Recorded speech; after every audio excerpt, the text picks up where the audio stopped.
Good afternoon, ladies and gentlemen, and welcome into the Division E West matchup of KingFishers versus 210 Blechman Street. My name's Bahamut, and we are here into Infernal Shrines for map number 1. Bloodlust on the Diva. Killer Kook will be on the Alarak.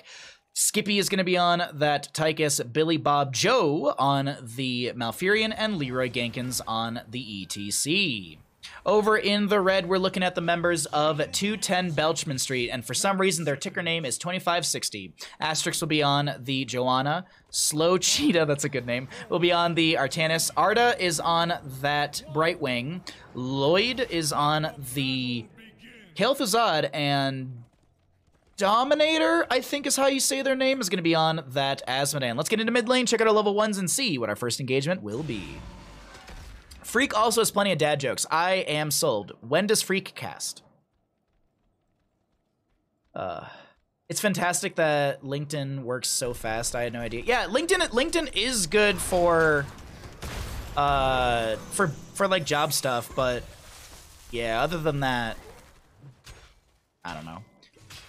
When I quit my job, I updated my LinkedIn stuff, and like, I don't know. It's there. It exists. I don't really look at it. Also, I'm looking over at Nancy. I guess I need to figure out another badge, because Nancy has gotten to a badge level for bits that I don't even have. And I think there's actually like I have to look and see, do I even have like a bit emote for that level of bits donated? I don't, either way. Wait, is that the Billy Bob Joe bot? No, I don't think it is. Unless, is it? I don't know, actually. I really don't know. I don't think it is, because they've never said, but they did make a comment. They were like, man, I really like that player's name.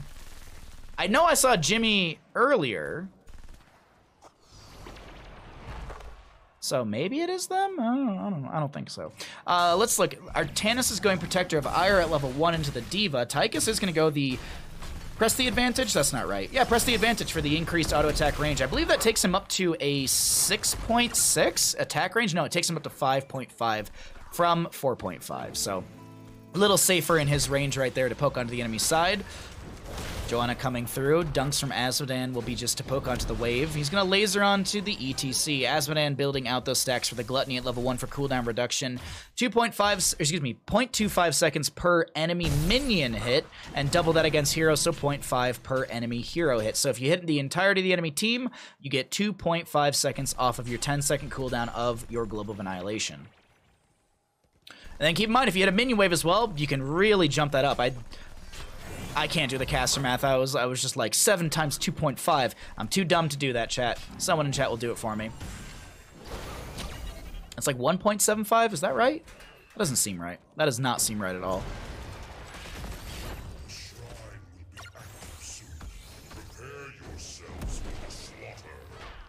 And then, oh shit. No, I'm right. I didn't just count on my fingers at all. No. Genius. I can do it because I'm wearing PSD underwear.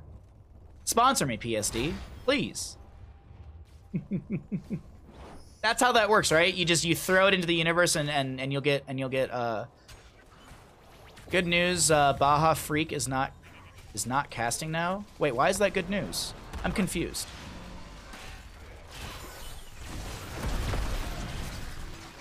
Are you saying that I can take over for Freak? Hell yeah. I don't know anything about League.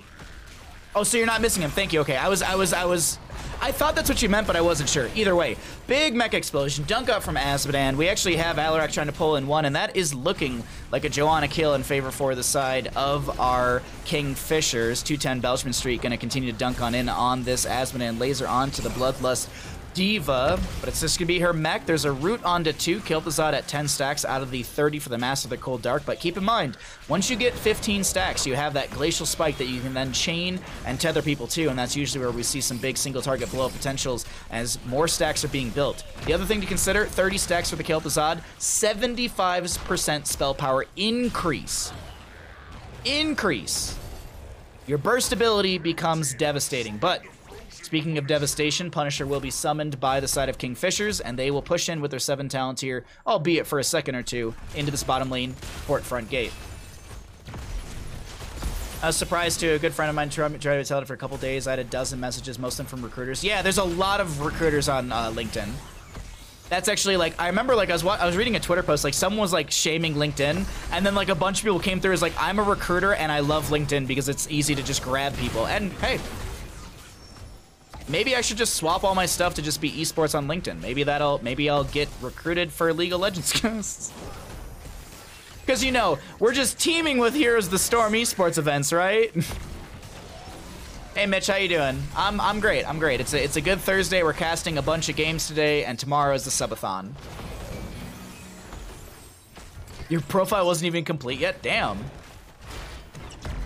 Ooh, Alarak tried to use the telekinesis to get further away, but Killer Kook was not able to do so. That's 110 sadism currently on Killer Kook. He's trying to walk away right now. He does have the Show of Force, which is building out a little bit more of that sadism. And it's not going to be reset. Meanwhile, top lane, Bloodlust pushing into Dominator, and it's going to be Azmodan with the push potential of the Master of Destruction, but that also will build out his stacks a lot faster. Maybe you can do GDQ casting. I actually, I'm not kidding. Covert Muffin has popped into my stream every so often, and I've actually mentioned to him that I'd really love to do hosting. I'd really like to volunteer and host for one of the GDQs for like a block or something, you know? Just to do like donation reading and stuff like that. I really would love to do that. And even like Covert Muffin was like, dude, hit me up if you want to do that. Like I'll like review your stuff and, you know, give you pointers on how to apply. So I don't think it's been announced for the next GDQ, but I'm thinking about it. I really want to do it on like a live area. Like I wouldn't mind doing it from home, but I would really like to like fly out, go to the event, do some hosting for a couple days or something. I'd love to volunteer for GDQ. I really would. I don't care if you get paid or anything like that.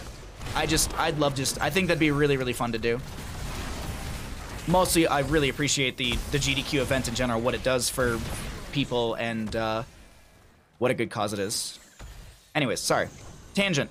Alarak will go down. He is actually hindered momentum at level 7, so no sadism reduction from any talents, but did lose, I believe, 10 sadism all in all from that kill right there. I believe he had like 3 sadism from a kill or 2. Maybe he might have actually had 6 sadism from a kill or 2, and then a couple from the Show of Force from level 4. Does esports casting translate into RL sports, if you know the game, I mean?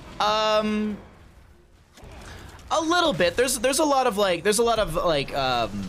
skills that you can apply. Like a lot of my friends, they love football, college football and stuff like that. I don't care about it at all. But you know, if they want to hang out, they want to watch it. I don't mind if it's on the background, we're hanging out or whatever. So like, I'll listen to the casters. I won't really watch the game. Mostly listen to the casters and how they give the information. It's a different style, definitely, but every game is going to be a different style. If you definitely can't cast Heroes of the Storm like you could cast like Apex or something. It's different momentum. It's actually, Haloran's has had a really good discussion this when he swapped casting from MOBAs and FPSs to casting more fighting games.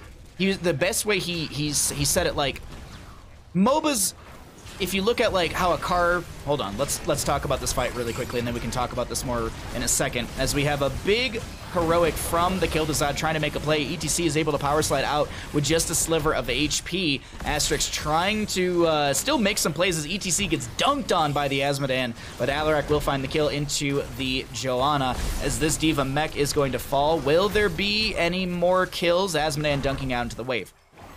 So the way that Haloran was talking about it is that when you cast a MOBA, things are very much like when you're driving a stick shift car. You have first, second, third, the gears progressively go up. And with a MOBA, you can kind of see a team fight starting to evolve. Maybe sometimes you skip a gear, maybe you go from first to third in your momentum, in your play-by-play. In fighting games, it literally, he said that it's equivalent to going from first to fourth gear or first to fifth gear. It's very casual conversation and then boom, and then it's very casual conversation, then boom, like, so it's, you have to learn those technicalities in it all, but I think there's a lot of things that can translate absolutely from esports to IRL casting or real sport casting, if you will. Tangents aside, Brightwing goes down to the mecha explosion of Diva. Big team fight still fighting over, I believe this is the first Punisher of the game. Am I wrong in that? I feel like I am. We're like 9 minutes in. There's no way this is the first Punisher. I have been a little distracted, but what's new when we cast our Heroes of the Storm games? Alarak will go down. Whatever sadism he had will be reset, and this is looking, I want to say this is our second Punisher of the game, as we had a Ford already going down in bottom lane. Duncan from Azmodan trying to steal a few skeletal defenders, but it's not enough. That's interesting. Oh, absolutely. I mean, I casted Apex Legends when it came out, and that one has it's very like first to fifth gear sort of deal, like how Halord was explaining it. Because in Apex Legends, at least, things are calm. You talk about strategy, rotations on the map, and then a fight breaks out. And it could be 3 minutes of a gunfight because, you know, a third-party team comes in and starts to try and take kills and kill out the other two teams that were fighting. So there's so much involvement, and that's a battle royale FPS. Like, you look at Counter-Strike. Counter-Strike is very, in my opinion, very much like a MOBA. It's first, second, third. Maybe there's some explosiveness, but there's a lot of tactical consideration, and you can kind of see things slowly developing and evolving when the team fight or the firefight will happen in an FPS. Second, first one was mid and killed Kel'Thuzad. Thank you. Or bot. No, it was bot. I think you're right. I think it was bot because the fort's already down here. I do remember it being bot. It couldn't have. Well, it could have been mid, but it would have been very, very small chance. That's going to be Moshpit from ETC. There was also going to be a heroic from Kel'Thuzad as Counter-Strike comes out from Killer Kook. Frost Blast, right? I never see it. Frost Blast from the Kel'Thuzad. It's usually Shadow Fissure. I'd love to, you know, I'd love to try and cast like a real sport, but I don't know any of them really well. Maybe I could maybe do tennis. I could kind of do hockey, but I don't understand like offsides and rules and stuff like that. A little bit of a dive onto the Azmodan bottom lane. Power Slide from ETC, no mosh pit for 80 some seconds. He does have Encore, so he did just get a little bit of a cooldown. This should be Dominator going down in bottom lane. He did finish out his level 1 questing portion of the Globe of Annihilation. He still has his baseline, but Kel'Thuzad and Brightwing push up the mid lane with the help of Joanna and this massive Impaler camp. I guess double Impaler camp, truthfully.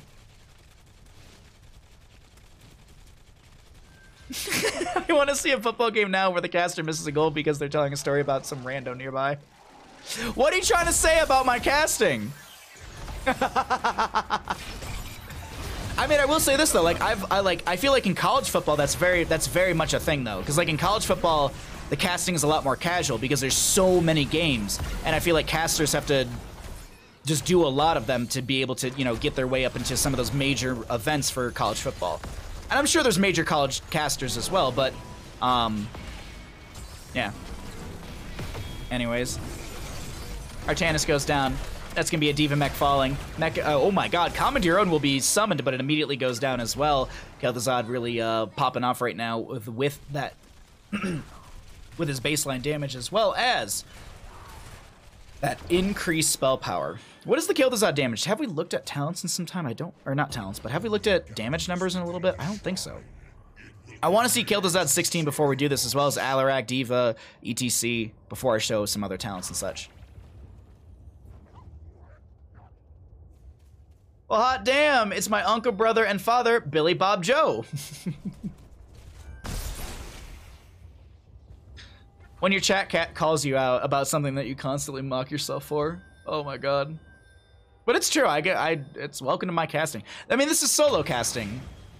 I'm able to pay attention to chat, we hang out, we talk. If I was like, if I had a co-caster, like if Cat Peach, Grubby, Crushinator, any of those people were here, I would be very just focused on, you know, having the conversation between them and just peeking at chat to make sure that no one's saying anything awful.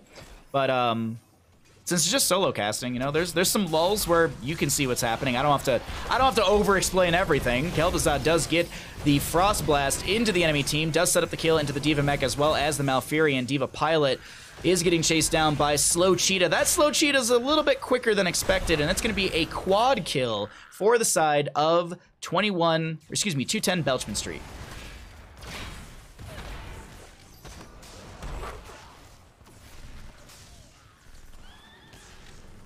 Runkle is the preferred name. Sorry, I have no idea where Buttsbot's been for the last 3 streams. Has anyone seen Buttsbot? I hope he's okay. Runkle Leather? Oh my god.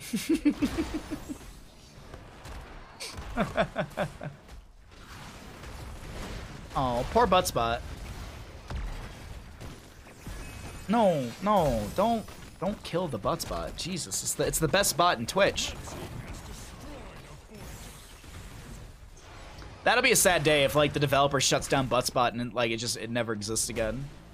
Helen ran away with it. Oh, can't blame her. Can't blame her whatsoever. All right, Punisher, bottom lane, pushing in. Azmodan does have quite a bit of siege. Did go for the Tide Sin at level 10 to be able to get some extra dunk value. So not going to be having the siege potential, even though he's moderately siege heavy. I like the idea still of Hell Rift at level 16 personally. I don't think you need the percent base damage personally, but that's me. That's just me. I don't think you need 4% of ETC is high health pool, Diva's kind of high health. I guess you could see it. It does chunk quite heavily, but I just think the siege value of Hell Rift is just so insane, especially if you're playing into Master Destruction as well as Saidea's Kiss. I think you might as well just go for the Hell Rift at level 16 just to be able to get the insane siege potential. But that's me. That's my own opinion in the matter. Either that or Shy killed the bot. Yeah, I wouldn't be surprised if Shy killed the butt spot. I don't know why, but butt spot loved Shy.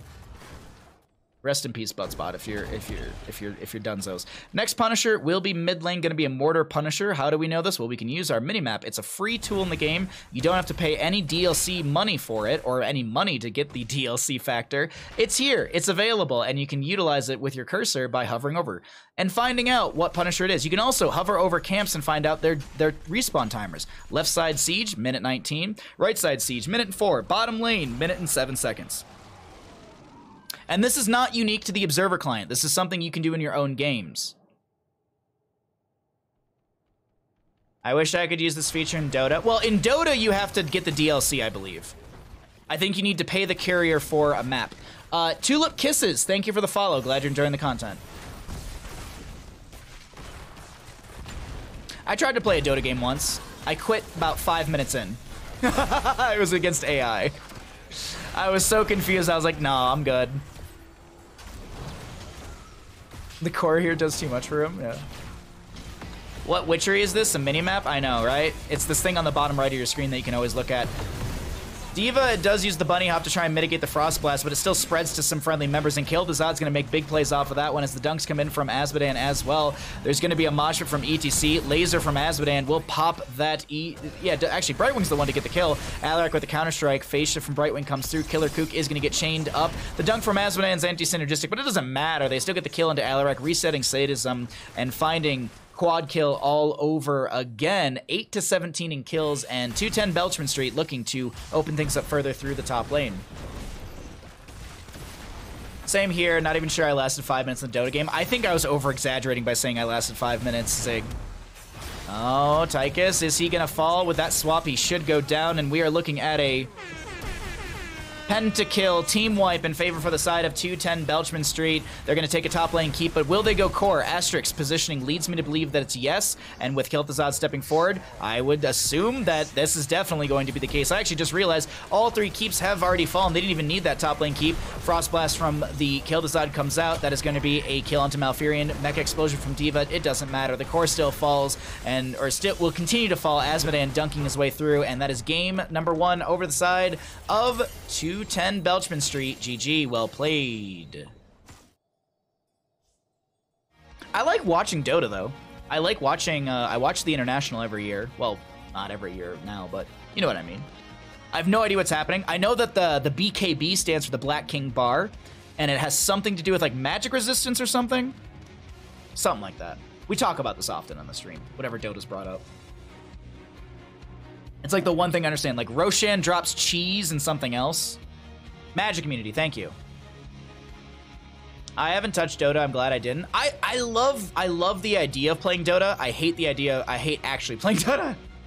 The International so much, it's big competition. I love massive esport competition. Like, whenever, when I don't play Smash. I don't play Smash at all. I own it. I played the general Smash campaign thing to get all the characters. I don't play competitively online. But, like, when EVO rolled around, I watched Mortal Kombat and Street Fighter and Tekken. When Beyond the Summit's around, I watched Smash. When the International happens, I watch Dota. When the Worlds happen for League of Legends, I watch those as well. I love big esports events. I love them.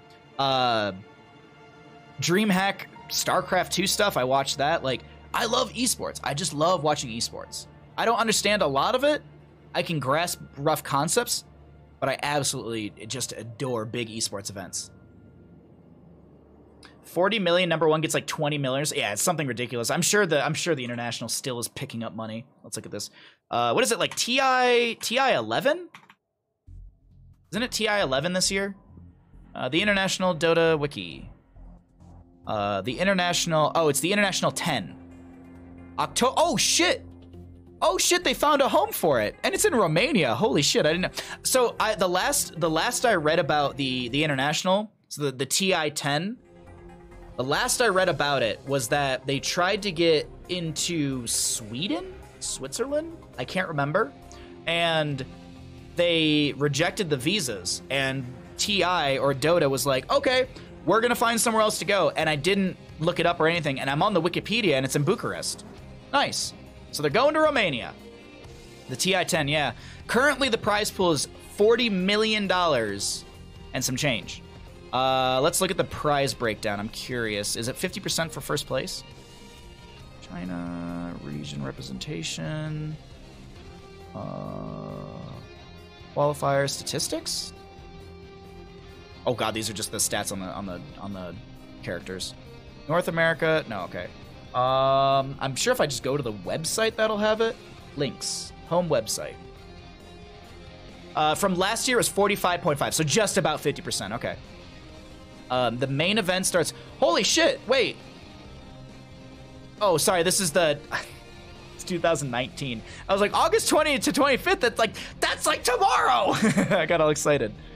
So this is the website is actually not updated. Let's see. Maybe if I go here. Maybe the link is incorrect. Play for free. Don't care. Don't care. Don't care. Don't care. Don't care. Don't care. The Dota Pro Circuit. There's no links. All right, whatever. Well, it's coming up. It is gonna actually happen. When is it? So there's dates for this, isn't there? I saw dates a second ago. Overview. Group stage, October 7th to the 10th. Main event, the 12th to the 17th. That is about, what? Month and a half away? That's exciting. That's really exciting. Valve doesn't update till the event rolls around. They're a bit slow in that regard. Valve? Valve not updating something? Wow. Crazy. All right, let's update the team scores. The team score is going to be this. Let's get into our next map. As a reminder, in 2.5 hours, we have our live best-of-3 game, Minion Miners versus Ghillie Shark.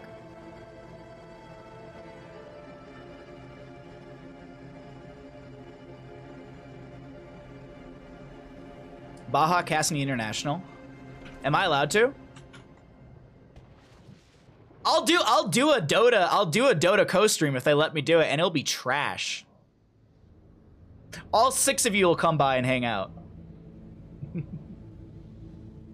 I don't know if Dota allows like rebroadcast stuff. I don't know if they have like a clean feed. Wait, I could do it? Baja, weird question. When's our game? It is in 2 hours and 30 minutes. 6 o'clock PDT. 6:30 PDT. So if my memory serves me right, that would be plus 2.5 start of practice time, unless start of practice time changed. If SOP is right now, or 5 minutes from now, then your match is 2.5 hours from SOP. Start of practice, if anyone wants to know. Valve generally allows it. Other events sometimes put a delay on the Dota TV, actually. Okay. Also, yes. Also what? Buttspot Y. Butts. Please? Oh wait, is it please Buttspot? I think Buttspot's dead. I think it's dead. I think someone murdered Buttspot.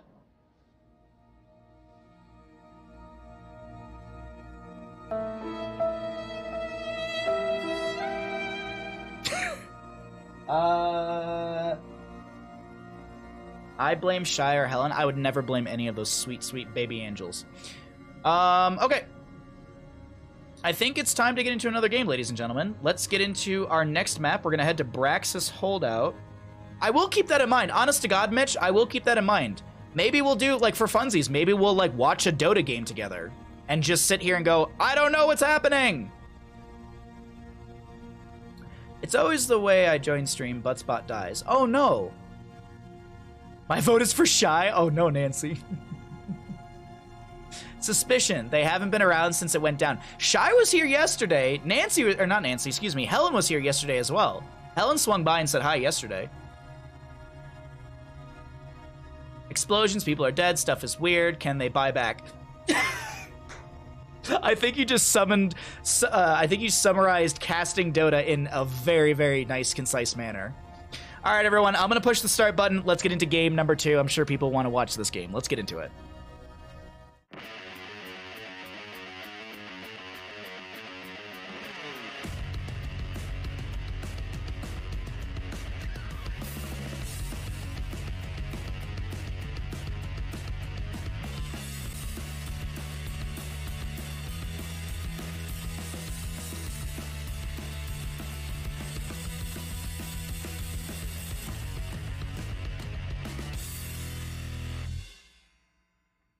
Welcome back, ladies and gentlemen, into the Division E West matchup, KingFishers versus 210 Belchman Street, and we are here into map number 2, Braxis Holdout. Let's find out, can KingFishers take us to a map number 3, or will this be a 2-0 from 210 Belchman Street?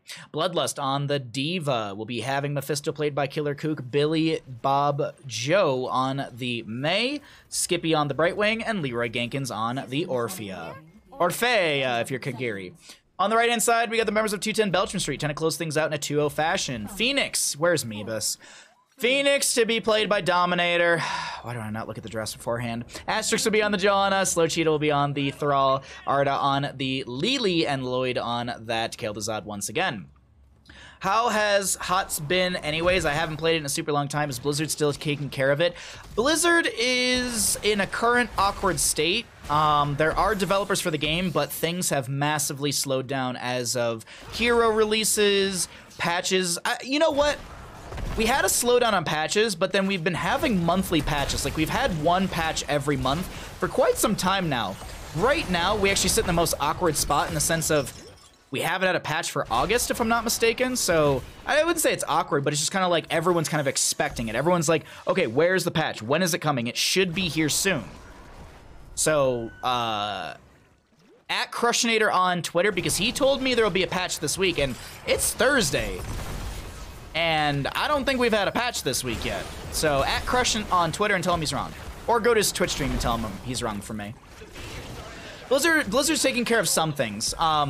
I will say this, the involvement of CCL, I think, does push some things, like bug fixes, to happen kind of quickly.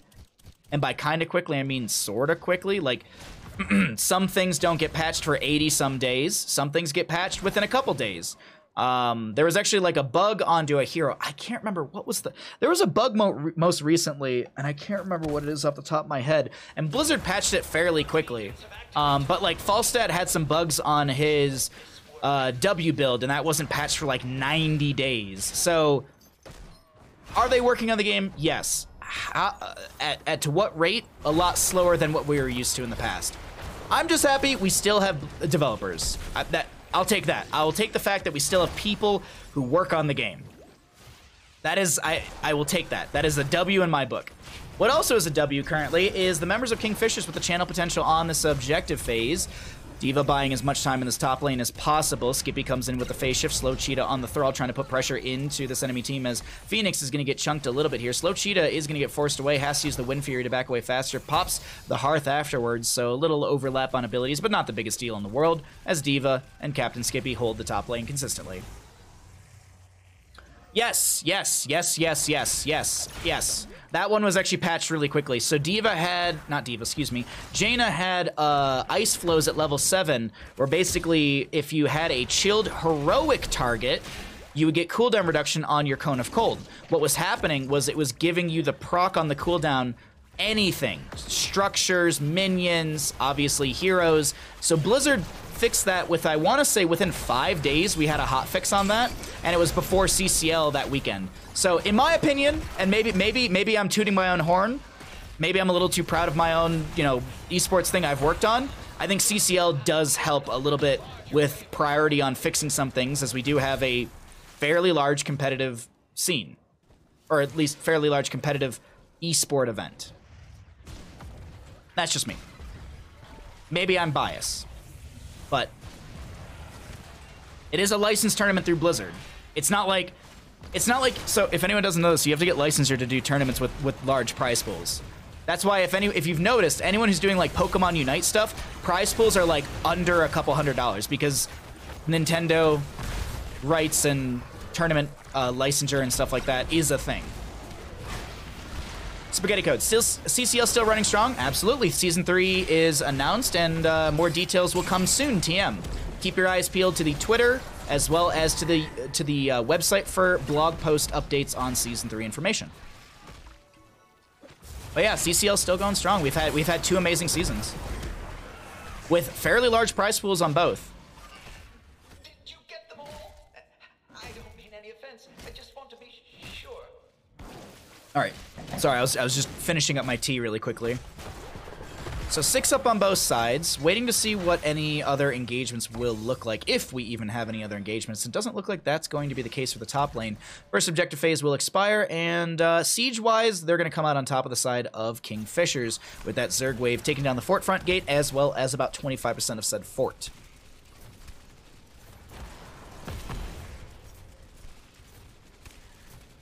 Sorry, I'm double checking. Spectrum said they might call me to discuss stuff about the upspeed thing, so I just keep checking my phone every so often. I have it on vibrate, just making sure I don't miss it. Regardless, Killer Kook just gonna force back the Phoenix, trying to pick up another stack on the unyielding power from level 1. Ooh! The level 7 for the Mei. Battery backup. Activate to remove all roots and slows. Joanna slows, Kel'Thuzad roots. Okay, yeah. Regenerate 20% of maximum health over 2 seconds. The cooldown of this ability is reduced by 10 seconds for each time Mei picks up a regeneration globe. Not a bad talent whatsoever. If you actually hit this battery backup and then use cryo freeze, you can go from like 25% HP to like full HP. If no one hits you, of course. That is also the perfect world you have to live in. Sorry, I'm not gonna lie.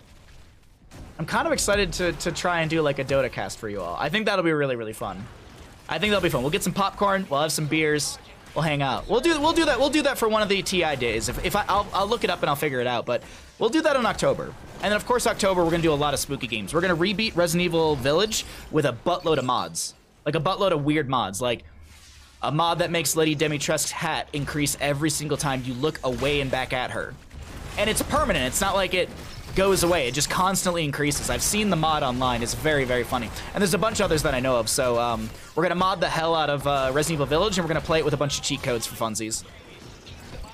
Can we play Phasmo? I'm going to be playing Phasmo in October, absolutely. I haven't played that game in ages. Cat Peach hit me up and she was like, I have no idea how you guys would play this for like 4 hours and stream it. And I was like, I have no idea either, honestly.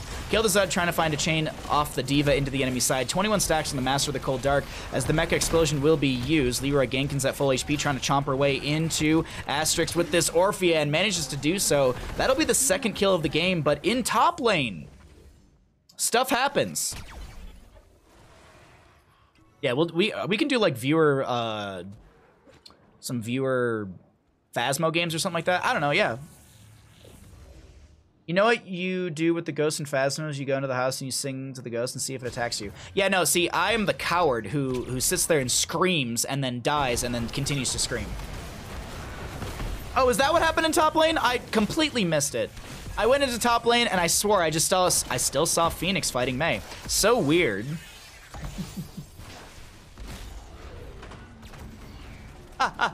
Sorry. Thank you for apologizing to the Nightbot.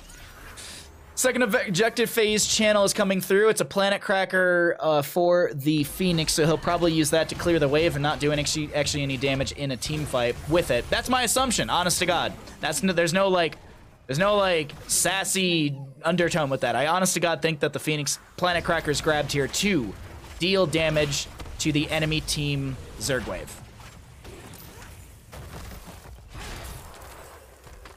Oh no, I could not play Phasma with VR. I would have a heart attack. My heart rate's already through the roof when I play that game. If Phoenix was replaced with the player killer #1, May would have been dead. I agree, Rob Dog. I agree.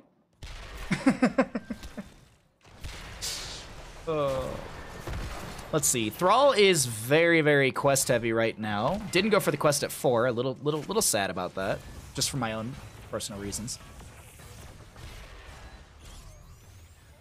You literally see the hands crawling across your face. Yeah, I can't do that. I don't think VR is for me personally. I think I just get too scared.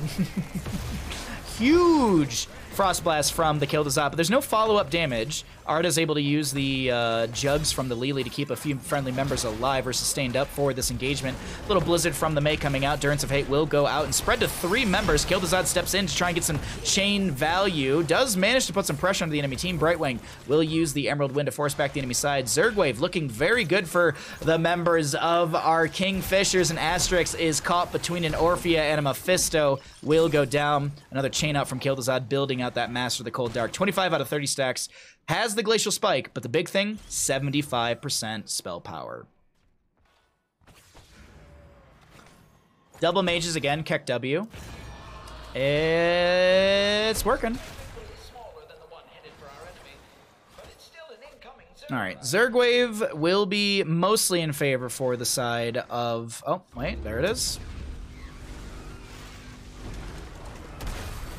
Neat! I'm mourning Buttspot. I should go and check out. There's because basically there's like a Buttspot like Twitch page that you add it. You basically go to the Buttspot Twitch page and then type in your Twitch channel, and then it jumps into your Twitch channel. That's how you add the bot into your channel. So I should just go and check the main channel and see if that's down or gone or something.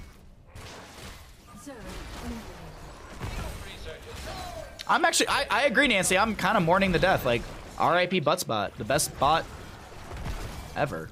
Maybe I'll have to hire someone to make a bot. I don't know how that works. We'll have to discuss that with someone. Brightwing does go down somehow, some way. It must have been the Kill Thazad, I think. Yeah, sure. May is gonna go down as well. Oh my god, it's so weird. It's like there's this weird bug. I keep seeing 2 kills but no killer. I don't understand this. Diva's gonna push him through the bottom lane right now. Bloodlust fighting some free siege on this Diva mech. Wait. Oh shit, Rob Dog found it? Let me tab out and add this okay, let me open up the link so I can look at it after the game. That way I don't forget about it. Because I'll tab out of the game and be like, oh yeah. Sad days to see the link above. Alright, we'll check it out after this game. I'm sure people are already looking into it. Maybe I'll hire someone to make a new Buttspot. Maybe that's it. Maybe we take up the mantle. And I figure out how much it costs to have someone make a bot. I don't know. Sorry. I don't know anything about bots or web development. Never learned it. Alright, Bloodlust is going to buy a little bit of time with her Diva Mech Explosion. Bunny Hop will come out. Killer Kook coming down here to try and apply some pressure. This Diva Bunny Hop is not getting as much value as Bloodlust was expecting. Has to boost away as the as the Lili pops the jugs. Waves and Programmer. Oh. Why, hello there, Cat Peach.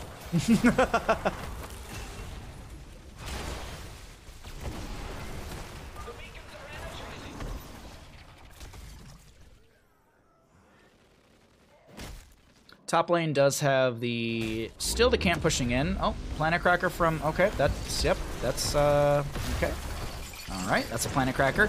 There will be an Eternal Feast. He gets 1-2 ticks, and that's about it. Keldazad does finish out his Master of the Cold Dark stack, so he's got that 75% spell power, but there's going to be a double kill from Leroy Gankins on that Orphea, stepping up. Keldazad throws out the chains, misses Killer Kook, tries to throw the combo, doesn't land. Lloyd taking a bit of damage from Killer Kook, but has to back off as Mephisto is tanking tower shots. Diva's up on the top lane point in pilot form. She's almost got her mech up and available, but the pilot form DPS is pretty good. Diva just going to wait for her full mecha to be back. We'll pop that. Thrall misses a little bit here, but Thrall is still scaling up on his Maelstrom weapon. Already approaching that secondary reward of the attack damage permanently increase movement speed as well.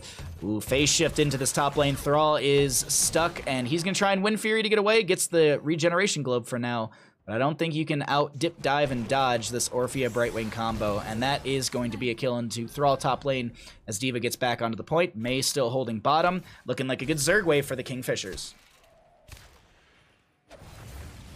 Cat Peach needs a baller, a shot caller. I forget the rest of that entire song, I think. Killer Kook gets hit with the... Okay. Frost Blast is a guaranteed kill. It's not the longest cooldown, 50 seconds. A backroom brawler. Thank you, Cat Peach. See, Cat Peach understands me. Also, shout out to the amazing Cat Peach who texted me to make sure that I was a-okay. Thank you. I will never forget the days like that where people like literally message me. Like a lot of people message me like, "Hey, you good? You got a place to go? You got a game plan for the fire if it hits Tahoe?" Really do appreciate it.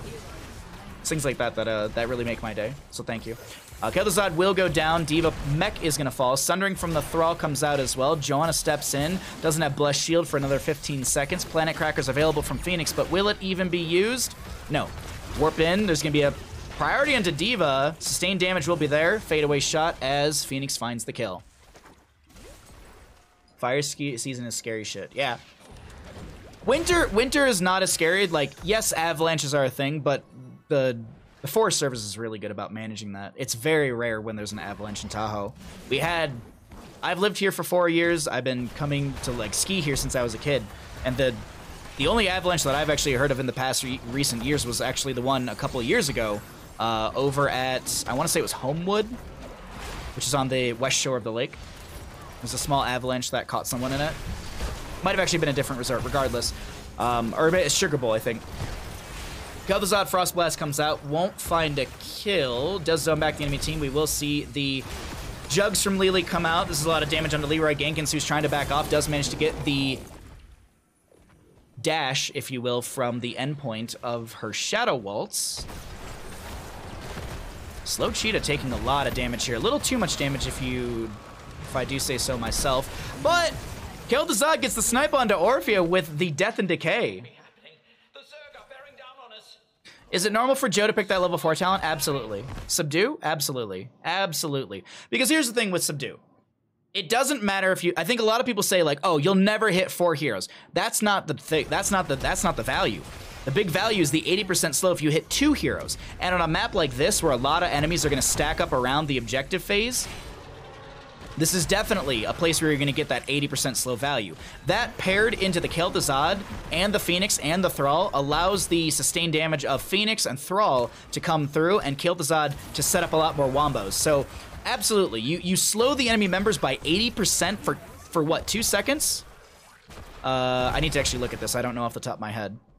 2 seconds, yes. And it doesn't decay, if I'm not mistaken, right? It doesn't decay. And the slow amount does not decay. So that Subdue is very, very good. I personally pick it all the time myself. I think it's a very good talent if you're going to be brawling into an enemy team that consistently will be stepping up and you're going to be able to get that. And as I said, this map is full of that. Jimmy Bob gonna get hit with a lot of good sustained damage. Jugs from Lily are popped. Bloodlust, very low on their mech, but doesn't have mech explosion. Phase shift from Brightwing will come through.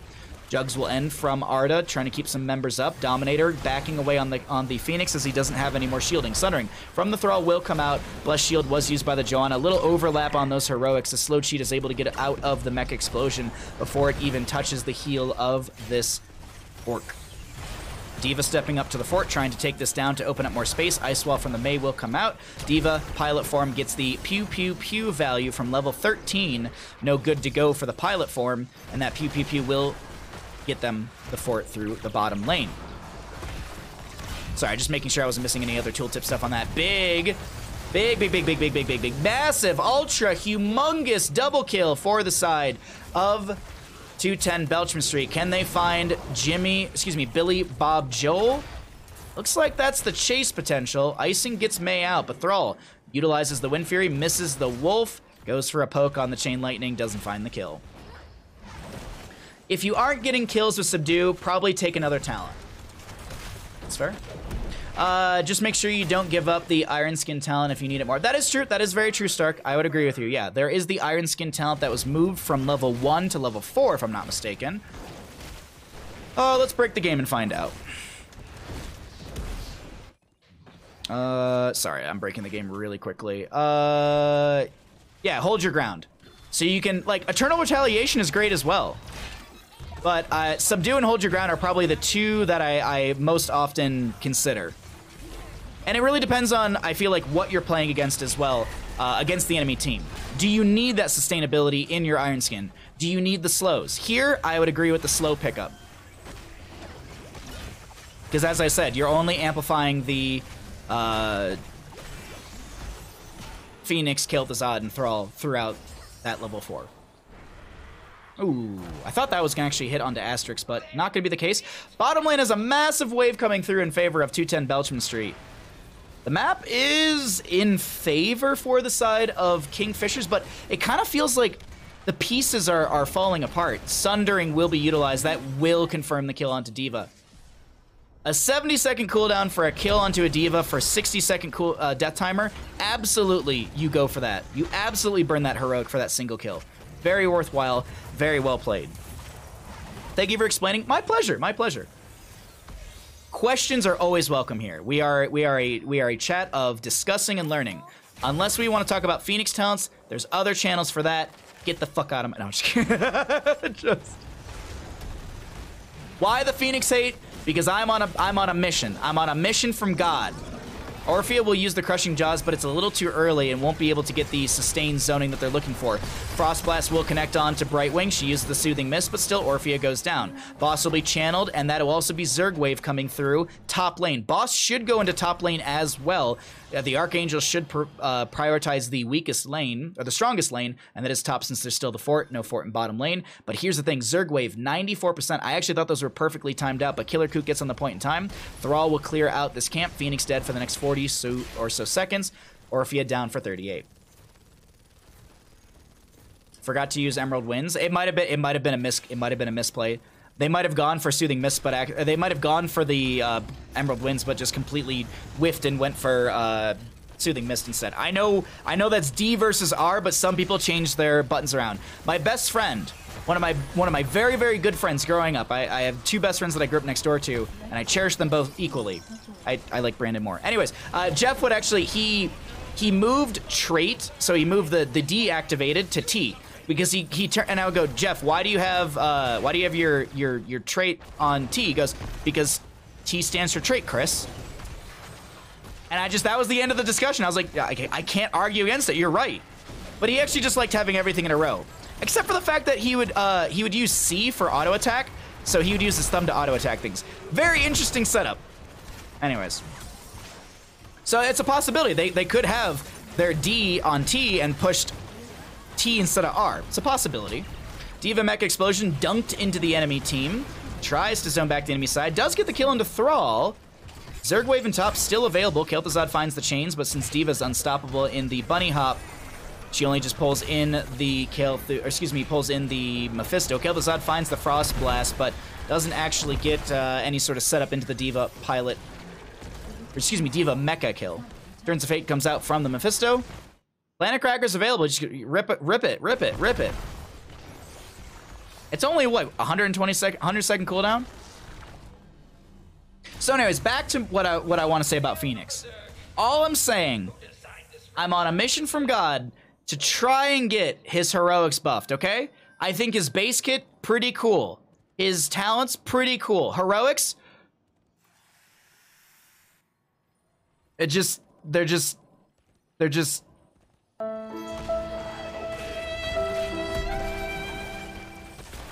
sad. Like, Salvo needs to deal more damage. And I know people are gonna say, like, but the slows still needs more damage. Still needs more damage, even with the slows. Anyways, what about the 20 heroic upgrade? No. Baha, why no Guan Yu and Hades? What do you mean? What do you mean no Guan Yu? I played Guan Yu. I think Guan Yu is my first EM4 victory in Hades. I'm like 80% sure of that. My first time I ever got through EM4 Hades was Guan Yu. And I remember like getting to Hades and being like, this run is dead. I'm not gonna beat Dad. I don't know, if you're good, chat, maybe we'll do a Guan Yu run tomorrow. We do have Hades EM4 runs on the list. I would agree with you. It's a little lackluster. See, that's the thing is I feel like it needs a little buff. That's it. That's it. The Phoenix hate comes from a place of love, but y'all just assume that it's hate half the time. I'm out of tea, damn it. I'm trying to summon Meebus. This game should have summoned Meebus. Meebus did say that they had to run. They were here earlier, but they had to run out and do something, and they said, sorry if I don't see you. So my assumption is maybe Meebus is busy for the afternoon. They might be just lurking and getting some other stuff done. So we'll see. We'll see. We'll see. We'll see. Phoenix actually went to Singularity Charge at level 20. Repeater Cannon grants 100% more attack speed, and Phase Bomb grants 1.25 more attack range. What is Phoenix's base attack range? I actually don't know off the top of my head. This button, this button. So 5 points, so he goes up to 6.5. Is that right? Am I reading that? Yeah, so he goes up to 6.25, excuse me. So